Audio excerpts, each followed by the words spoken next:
नमस्कार साथियों, मेरा नाम है आर.के. सिंह। संस्कृति आईएएस के प्लेसेस इन न्यूज सीरीज में आप सभी का स्वागत है।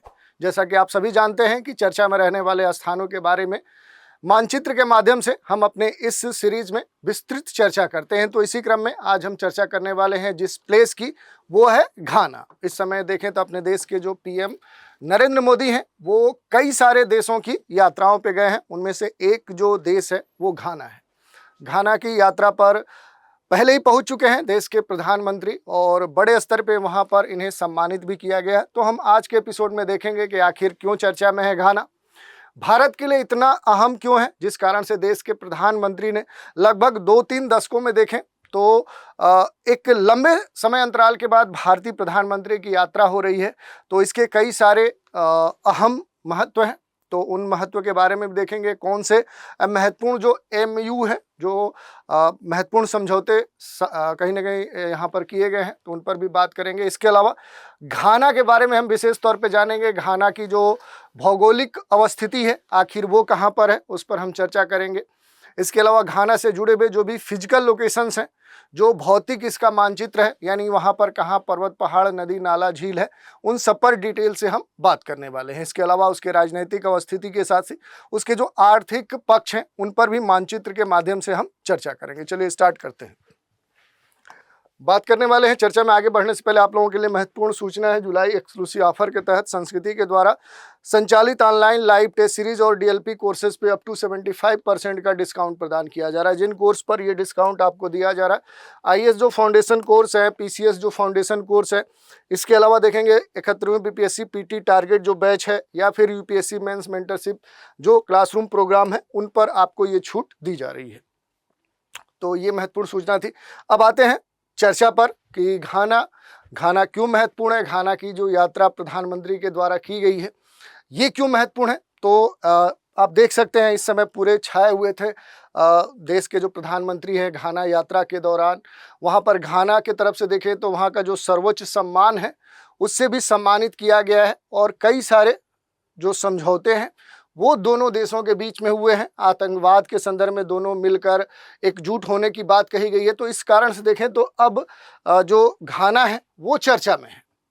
देश के जो प्रधानमंत्री हैं नरेंद्र मोदी, वो घाना के जो सर्वोच्च सम्मान है, the officers of the order of the star of घाना, उससे सम्मानित इन्हें किया गया है। और इसके अलावा दोनों देशों ने कई सारे जो एग्रीमेंट्स हैं, लगभग 4 बड़े जो एमयू हैं, जो ज्ञापन समझौते हैं, उन पर साइन किए हैं।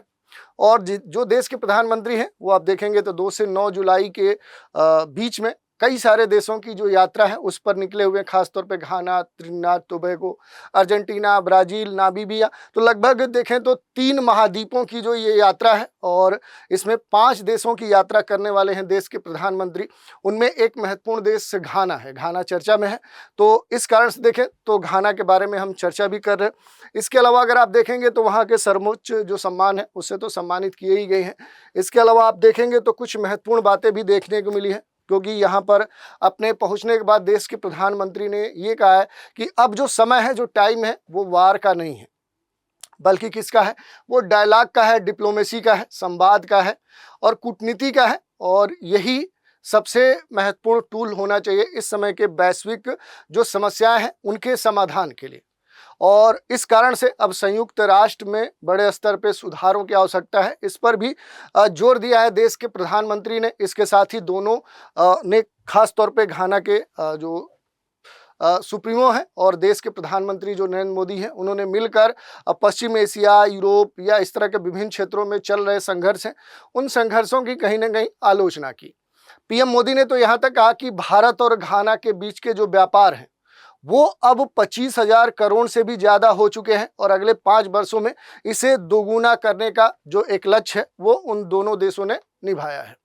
देश के जो प्रधानमंत्री नरेंद्र मोदी हैं, वो अपने इस यात्रा के दौरान दशकों से देखें तो एक लंबे समय से घाना के साथ भारतीय किसी राजनयिक की यात्रा नहीं हो पा रही थी।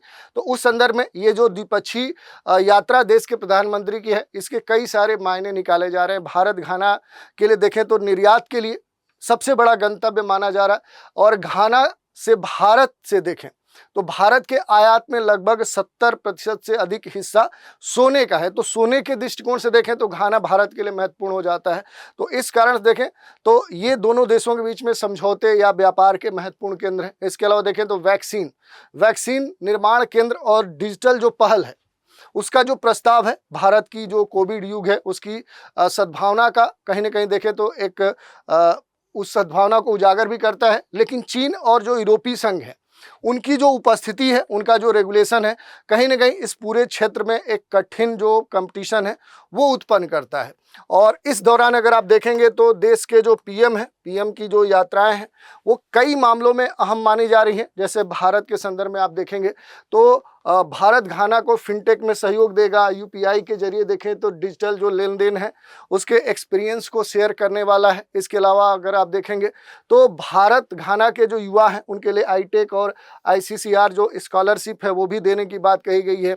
वहाँ के आर्मी को ट्रेनिंग, समुद्री सुरक्षा, डिफेंस जो सप्लाई है, साइबर जो सिक्योरिटी है, ऐसे बहुत सारे कामों में दोनों देश अब मिलकर एक दूसरे का क्या करेंगे, सहयोग करेंगे। भारत के संदर्भ में देखें तो जो एक जन औषधि है वो घाना के लोगों के लिए कहीं ना कहीं एक सस्ता और भरोसेमंद हेल्थ सर्विस माना जा रहा है। और इसके संदर्भ में कई सारे जो प्रयास हैं वो भी किए जा रहे हैं। भारत के द्वारा घाना के जो यूथ हैं उनके लिए वोकेशनल जो एजुकेशन है उसके लिए एक स्किल्स डेवलपमेंट जो सेंटर है वो भी बनाया गया है। तो इस तरह से बड़ा ही महत्वपूर्ण है। इसके अलावा आप देखेंगे तो पीएम मोदी के संबोधन की जो कुछ महत्वपूर्ण बातें थी उसमें अगर आप देखेंगे, अगर दूरी की बात करेंगे तो घाना और जो भारत है इसके बीच में आप देखेंगे लगभग 8,666 किलोमीटर की दूरी है। यहाँ पर ये एशिया का देश भारत है। यहाँ से अफ्रीका के पश्चिम में कौन अवस्थित है, तो घाना है। और दोनों देशों के बीच में आप देखेंगे तो पीएम मोदी घाना जाने का जो मकसद है उस पर अगर हम मूल रूप से देखें तो जो सबसे महत्वपूर्ण बात है ट्रेड और इन्वेस्टमेंट। इसके साथ ही घाना से जो सोना है, सोने का जो आयात है, उस आयात को अब और क्या किया जा रहा है, भारत के द्वारा बढ़ाए जाने का प्रयास किया जा रहा है। एनर्जी और डिफेंस के सेक्टर्स में आपसी जो सहयोग है उसको मजबूत करने का प्रयास किया जा रहा है। तकनीकी, शिक्षा, स्वास्थ्य और अन्य विभिन्न जो क्षेत्र हैं वहाँ पर सहयोग बढ़ाने की बात कही जा रही है। अफ्रीकन जो यूनियन है और जो भी इक्वास है उसके साथ भारत के जो संबंध हैं उसको मजबूत करने पर खास तौर पर चर्चा करना, ये कुछ महत्वपूर्ण अहम उद्देश्य थे जिसको ध्यान में रखते हुए देश के जो प्रधानमंत्री हैं वो घाना की यात्रा पर गए हुए हैं। और इस समय देखें तो दोनों देशों के बीच में 4 महत्वपूर्ण जो समझौते हैं वो साइन किए गए हैं। विदेश मंत्रालय के सचिव जो हैं दम्मू रवि, उन्होंने बताया कि इस समझौते दोनों देशों को, उनके रिश्तों को और मजबूत करने का काम करेंगे। जिस महत्वपूर्ण समझौते हुए हैं जिन मुद्दों पर तो देखें तो पहला जो समझौता है वो विदेश मंत्रालय लेवल पर ज्वाइंट जो कमीशन बैठक है उसकी स्थापना के लिए हुआ है। दूसरा जो समझौता है वो पारंपरिक जो चिकित्सा है उस क्षेत्र में दोनों देशों के एक्सपर्ट्स की जो ट्रेनिंग एक्सपीरियंस है उस पर ये किया गया। तीसरा जो समझौता है वो कल्चरल, सांस्कृतिक जो गतिविधियां हैं उनसे जुड़ा हुआ है, जिससे सांस्कृतिक कार्यक्रम और पर्यटन को क्या मिलेगा, वो बढ़ावा मिलेगा। चौथा जो समझौता है वो स्टैंडर्ड सेटिंग जो प्रोडक्ट्स और सर्विस है उसकी गुणवत्ता और नियम और आर्थिक जो सहयोग है उसको बढ़ावा देने के लिए किया गया है। और भारत और घाना के बीच में देखें तो इस समय एक बड़ा जो ट्रेड है वो अब देखने को मिल रहा है। भारत से जो एक्सपोर्ट है वो 13,000 करोड़ है, खासतौर पे दवाइयाँ, कृषि उपकरण, व्हीकल्स, प्लास्टिक, स्टील, शराब, अनाज या फिर क्लॉथ के हैं। और भारत में जो इंपोर्ट है वो 11,000 करोड़ का है। भारत में जो घाना से चीज़ें जो वस्तुएं मंगाई जाती है उसमें सबसे महत्वपूर्ण क्या है, तो वो गोल्ड है, उसके अलावा कोको है जो कहवा होता है, कोको के अलावा जो कोको से जुड़े हुए जो प्रोडक्ट्स हैं, कैस्यू है, काजू है, लकड़ी, मैग्नीज, अयस्क। तो इस तरह से क्या है कि दोनों देशों में देखें तो इस तरह के एक दूसरे के यहाँ जो भेजे जाने की बात है और मंगाए जाने की बात है वो यहाँ पर दर्शाई गई है। इसके अलावा अब हम थोड़ा सा बात कर लेंगे, चूँकि हम चर्चा करें किस प्लेस की, घाना की। तो घाना के बारे में हम देखेंगे कि आखिर घाना की जो भौगोलिक अवस्थिति है वो कहाँ पर हमें देखने को मिलेगी। तो आप देख सकते हैं घाना जो है ये अफ्रीका महाद्वीप है, अफ्रीका कंटिनेंट है। इस कंटिनेंट को आप देख सकते हैं और इस कंटिनेंट में जो घाना की अवस्थिति है वो आप देखेंगे तो इसके पश्चिम भाग में है। जो वेस्ट अफ्रीका है, अफ्रीका जो कंटिनेंट है उसी में पश्चिम अफ्रीका का ये महत्वपूर्ण देश है। और देखेंगे अगर अक्षांशीय स्थिति की अगर बात करेंगे तो ये क्या है, ये आप देखिए यहाँ पर ये 0 डिग्री अक्षांश रेखा है जिसे भूमध्य रेखा या इक्वेटर आप कहते हैं। तो इस इक्वेटर से कहाँ देखने को मिल रहा है, ये उत्तर में देखने को मिल रहा है। तो ये उत्तरी गोलार्ध का क्या है, एक महत्वपूर्ण देश है। इसके अलावा आप देखेंगे तो सबसे जो महत्वपूर्ण यहाँ पर जो देश आपको देखने को मिलेंगे उनके बारे में आपको देखना है, तो उस पर भी आएंगे। उससे पहले अगर हम देखें तो प्रधान जो मध्याह्न रेखा, ये देखिए 0 डिग्री जो देशांतर रेखा है वो क्या होती है, इसी घाना से होकर गुजरती है। और इसके आसपास देखेंगे तो कई सारे देश देखने को मिलेंगे। जैसे सीमावर्ती देश अगर हम देखेंगे तो यहाँ पर जो इसके सीमावर्ती देश हैं उन पर अगर हम थोड़ा सा चर्चा करेंगे तो देखिए, एक तरफ से अगर आप देखने की शुरुआत करेंगे कि कौन कौन से देश यहाँ पर इसके सबसे नज़दीक या इसकी जो सीमा है उससे साझा करते हैं, तो देखिए यहाँ पर आपको इसके उत्तर में नॉर्थ में आएंगे तो एक महत्वपूर्ण देश देखने को मिलेगा, बुर्किना फासो। तो बुर्किना फासो की जो सीमा है वो किससे लगती है, तो वो घाना से लगती है। दूसरी तरफ से कोट डी आइवरी जो है, इधर अगर इसके पश्चिम में जाएंगे वेस्ट में तो इसकी सीमा इससे लगती है। उसके अलावा आप देखिए अगर पूरब में आएंगे तो जिस देश से इसकी सीमा लगती है वो टोगो है। तो मूल रूप से देखेंगे तो यह 3 देश जो हैं, उत्तर में बुर्किना फासो, पश्चिम में कोट आइवरी ड्यूरो और पूरब में टोगो, 3 देशों की सीमा लगती है। और दक्षिण में देखेंगे तो पूरा इसका जो क्षेत्र है अटलांटिक जो ओशियन है उससे लगता है। तो ये बेसिक यहाँ की जो जानकारी है वो हम देख सकते हैं। इसके अलावा देश की जो तटरेखा है, इधर आप देखेंगे तो गल्फ ऑफ जो गिनी है, गिनी की जो खाड़ी है उससे इसकी सीमा क्या होती है वो लगती है। तो इसकी जो लोकेशन है ये आपसे पूछी जा सकती है। और टोगो डी आइवर इधर अगर आप देखेंगे तो ये वाला पूरा क्षेत्र आपको देखने को मिलेगा। तो ये यहाँ के बेसिक जो लोकेशन है उनके बारे में हमने देख लिया। और अगर इससे जुड़े हुए जो महत्वपूर्ण जानकारियाँ अगर आप देखना चाहें तो जैसे ब्रिटेन से आज़ाद होने वाला पहला अफ्रीकी देश घाना है, इस तौर पे जाना जाता है। गोल्ड कोस्ट की बात करें तो ब्रिटिश शासन के दौरान इसे गोल्ड कोस्ट के नाम से जाना जाता है क्योंकि यहाँ सोने के बड़े बड़े भंडार थे। इसके अलावा देखें तो 1957 में घाना ब्रिटेन से क्या हो गया, आज़ाद हो गया। अफ्रीका में पहली बार किसी देश को आज़ादी मिली 1957 में, वो देश कौन सा था, वो घाना था। गोल्ड कोस्ट से देखें तो घाना की आज़ादी के बाद राष्ट्रपति क्वामे जो एनक्रुमा है वो गोल्ड कोस्ट का जो नाम है वो क्या कर दिए, उन्होंने घाना कर दिया। यहाँ पर जो फैंसी सेप कॉफ़ीन है वो काफ़ी पॉपुलर है। घाना में मरने के बाद देखें तो फैंसी सेप के जो कॉफ़ीन है वो बनाने का चलन था। चॉकलेट की धरती कहा जाता है घाना को, क्योंकि घाना दूसरा सबसे बड़ा जो कोको है उसका उत्पादक राष्ट्र माना जाता है। तो इस तरह से हमने इसके बारे में देख लिया। इसके अलावा अगर हम इससे जुड़ी हुई कुछ महत्वपूर्ण बातों की चर्चा करें तो इसके क्षेत्रफल के बारे में हम देख सकते हैं कि इसका जो क्षेत्रफल है वो कितना है। तो इसका जो क्षेत्रफल है वो ठीक ठाक है। आप देखेंगे तो इसका क्षेत्रफल देखने को कितना मिलेगा, ये वर्ग किलोमीटर में है, तो आप देख सकते हैं। और पश्चिम अफ्रीका के उप क्षेत्रों में देखें तो गिनी की जो खाड़ी है, इधर आप देख रहे हैं गिनी की जो खाड़ी है, यहाँ पर अटलांटिक महासागर जो है यहीं पर ये इसकी अवस्थिति है। और घाना में अगर हम देखेंगे तो इसका दक्षिण वाला जो गिनी की खाड़ी है, ये वाला जो तटीय क्षेत्र है, खास तौर पे यहाँ का जो कोस्टल रीजन है, तटीय जो क्षेत्र है, ये इसलिए महत्वपूर्ण है कि ये अटलांटिक के साथ आप देखेंगे तो एक लंबा जो क्षेत्र है वो बनाता है। लगभग 500 किलोमीटर का तटीय जो क्षेत्र है वो यहाँ पर बनाता है। और सबसे महत्वपूर्ण बात क्या है कि इसका जो क्षेत्र है, अगर पूरे घाना के भौगोलिक क्षेत्र के तौर पे इसको हम विभाजित करते हैं तो 4 भागों में बांटते हैं। उसमें सबसे महत्वपूर्ण ये वाला क्षेत्र माना जाता है जो कहाँ से लगता है, गिनी की खाड़ी के तटीय क्षेत्र से। ये एक तटीय जो क्षेत्र बनता है ये महत्वपूर्ण क्षेत्र है। तो इस कारण से इसकी बेसिक जो जानकारी है ये हमने ले ली। इसके अलावा अगर आप देखेंगे थोड़ा सा इसके बेसिक जो फिजिकल मैप है उस पर अगर हम बात करें तो जो पूरा क्षेत्र है इस क्षेत्र को 4 भौगोलिक क्षेत्रों में हम क्या कर सकते हैं, वो हम बांट सकते हैं। 4 भौगोलिक क्षेत्र कौन कौन से होंगे, तो देखिए जो सबसे महत्वपूर्ण क्षेत्र होगा वो इसका क्या होगा, वो जो तटीय क्षेत्र होगा। आप देख सकते हैं ये दक्षिण में क्या है, इसके दक्षिण में आएंगे तो दक्षिण का जो तटीय क्षेत्र है वो इसका सबसे महत्वपूर्ण क्षेत्र माना जाता है, जिसे एक तरह से देखेंगे तो अकरा का मैदान, यहाँ पर देखिए ये आपको अकरा जो प्लेस है तटीय कह सकते हैं माना जाएगा, तो इसे क्या बोला जाता है, अकरा का मैदान बोला जाता है। इसके अलावा आप देखेंगे तो जो दूसरा क्षेत्र माना जाएगा, खास तौर पे देखें तो यहाँ पर गिनी की खाड़ी और जो अटलांटिक महासागर है उसके ये पूरा ये क्षेत्र यहाँ पर देखने को मिलेगा। ये क्या है कि एक तरह से देखें तो पूरब से पश्चिम की तरह ये वाला तटीय क्षेत्र फैला हुआ है। इसके अलावा अगर आप देखेंगे तो यहाँ पर जो तटीय क्षेत्र है उसके अलावा जो दूसरा मैदान आपको देखने को मिलेगा वो ये वाला जो अपलैंड वाला जो क्षेत्र है, ये आप देखिए अपलैंड वाला जो क्षेत्र है। तो दूसरा कौन सा आपको देखने को मिलेगा, जो अपलैंड क्षेत्र है वो इसका दूसरा क्षेत्र माना जाएगा।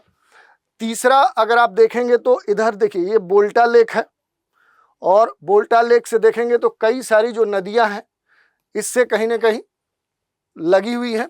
तो इन नदियों का जो नदी बेसिन जो क्षेत्र है वो इसका तीसरा, जो बोल्टा नदी बेसिन क्षेत्र है वो इसका तीसरा भौगोलिक क्षेत्र माना जाता है। और उत्तर का जो ये पूरा मैदानी क्षेत्र है ये क्या है, ये चौथा जो हो जाएगा उत्तर का जो मैदानी क्षेत्र है। तो चार भागों में हम बांट सकते हैं। सबसे साउथ में जो तटीय मैदान है ये वाला जो पूरा एक अपलैंड वाला जो क्षेत्र है, बोल्टा नदी बेसिन जो क्षेत्र है, और चौथा उत्तर का जो मैदानी क्षेत्र है। जैसा कि पहले हमने बताया कि जो तटीय क्षेत्र है इसे अकरा का मैदान कहते हैं। पूरब से पश्चिम की तरह ये पूरा एक तरह से देखें तो रेतीला मैदान भी कह सकते हैं। ये पूरी तरह से क्या है, रेतीला मैदान के तौर पे तटीय क्षेत्र यहाँ पर आपको देखने को मिल सकता है। दूसरी तरफ अगर आप देखेंगे तो इस क्षेत्र में जो बहुत सारे लैगून है, आर्द्र भूमि है, मैंग्रोव है, और इसी कारण से देखेंगे तो ये जो इसका तटीय वाला जो पूरा क्षेत्र है जो पूरब से पश्चिम फैला हुआ है, कछुओं की जो बहुत सारी जो टर्टल्स हैं उनकी बहुत सारी जो वैरायटी हैं वो यहाँ पर देखने को मिलती हैं, और उसके लिए महत्वपूर्ण जो आवास है वो भी प्रदान करता है। और वाणिज्यिक केंद्र के रूप में देखेंगे तो ये वाला जो पूरा तटीय क्षेत्र है ये महत्वपूर्ण है। जैसे देखिए अकरा यहाँ पर देखने को मिल रहा है, केप ऑफ जो कोस्ट है। तो ऐसे व्यापारिक दृष्टिकोण से कई सारे जो यहाँ महत्वपूर्ण जो बंदरगाह हैं या इस तरह के व्यापारिक केंद्र हैं उनकी स्थापना है। एक महत्वपूर्ण जो वाणिज्यिक केंद्र है उस रूप में घाना की जो राजधानी अकरा है, ये घाना का सबसे महत्वपूर्ण आर्थिक व्यापारिक केंद्र के तौर पे भी जाना जाता है। एक डेवलप जो शहर है उस रूप में जाना जाता है। और शहरी क्षेत्र का जो शहरीकरण है और जो प्राकृतिक जो एक स्थलाकृति है उसका जो एकीकरण है वो यहाँ पर हमें देखने को मिलता है। तो इस तरह से देखें तो अकरा यहाँ के लिए काफ़ी महत्वपूर्ण है। इसके साथ ही अगर देखेंगे कुछ महत्वपूर्ण बातों की अगर हम चर्चा करेंगे, जैसे अगर उच्चावच की बात करें, रिलीफ की बात करें, तो जो महत्वपूर्ण पर्वत हैं उनके बारे में अगर हम देखेंगे तो यहाँ पर देखिए जो घाना है ये घाना है, और इसके पूरब में ये जो देश आपको देखने को मिल रहा है टोगो। तो दोनों की सीमा पर अगर आप देखेंगे तो कई सारे जो पर्वत हैं उनकी अवस्थिति आपको देखने को मिल सकती है। जैसे आप देखेंगे यहाँ पर माउंट जो अफादाजातो है वो पर्वत आपको देखने को मिलेगा, माउंट जेबोबो आपको देखने को मिलेगा। यहीं पर आएंगे तो माउंट तोरोगबानी भी आपको देखने को मिलेगा। इसके अलावा अगर इस क्षेत्र में आएंगे मध्य वाले और इधर वाले क्षेत्र में आएंगे तो कई सारे जो पठारी क्षेत्र हैं जहाँ पर काहू जो पठार है, या दूसरी तरफ से देखेंगे तो ये पूरा जो क्षेत्र आपको देखने को मिल रहा है। यहाँ पर देखिए ये वाला जो क्षेत्र है यहाँ पर कई सारे जो पठार हैं वो आपको देखने को मिलेंगे। इस वाले मैप में आपको और ज़्यादा क्लियर होगा। ये देखिए ये क्या है, ये पूरा जो पठारी क्षेत्र है, ये काहू जो प्लेटू है, ये काहू जो पठार है वो आपको यहाँ पर एक तरह से देखिए तो दक्षिण में ही या मध्य से दक्षिण में फैला हुआ ये पूरा जो पठारी क्षेत्र है ये आपको देखने को मिलेगा। ये जो पूरा क्षेत्र है ये क्या है, पर्वतीय क्षेत्र है जो टोगो से लगा हुआ है। इधर अगर आएंगे तो बोल्टा जो नदी बेसिन क्षेत्र है वो आपको देखने को मिलेगा। यहाँ पर भी आएंगे तो ये पूरा क्या है कि आपको पठारी क्षेत्र देखने को मिलेगा। तो यहाँ पर दो महत्वपूर्ण जो पठारी क्षेत्र हैं ये आपको देखने को मिलेंगे। और उत्तर वाला जो मैदान है ये पूरी तरह से क्या है, ये मैदानी क्षेत्र के तौर पे जाना जाता है। घाना में अगर काहू पठार की हम बात करें, जो काहू पठार है ये पठार महत्वपूर्ण जो स्कार्प है उस रूप में यहाँ पर अवस्थित है और एक ढलान भी बनाता है।